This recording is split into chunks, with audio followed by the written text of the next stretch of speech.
સુરતના સચિન જીઆઈડીસી વિસ્તારમાં માત્ર 5 વર્ષના માસૂમ બાળક ઉપર રખડતા કૂતરાઓના ટોળાએ જીવલેણ હુમલો કર્યો છે। 5 વર્ષીય હિતેશ નામનું બાળક જ્યારે બગીચામાં રમી રહ્યો હતો ત્યારે અચાનક 4 થી 5 કૂતરાઓનું ટોળું ત્યાં ધસી આવ્યું। આ હિંસક શ્વાનોએ બાળકો પર હુમલો કરી તેને શરીરના વિવિધ ભાગોએ ગંભીર રીતે કરડી ખાધો હતો। હાલ બાળકની સિવિલ હોસ્પિટલમાં સારવાર અપાઈ રહી છે। क्या नाम है आपका? बच्चे को दिलीप। कहाँ पे कूदा ने काटा है? वहाँ पे ये सचिन जी से कितने कूदे? कुत्ते 5 कितने कटे इनको शरीर में? कितना चोट है? छोड़ के बहुत सारी कहाँ पे?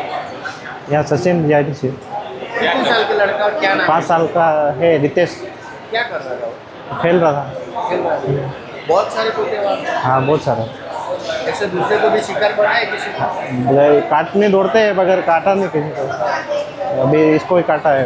दो लड़के थे वहाँ खेलने थे, दूसरे भाग गए, अकेला था, हाँ। इसको पकड़ लिया। अभी कहाँ पे है? सिविल में? हाँ अभी सिविल में क्या बोले डॉक्टर? डॉक्टर के जांच कर रहे हैं।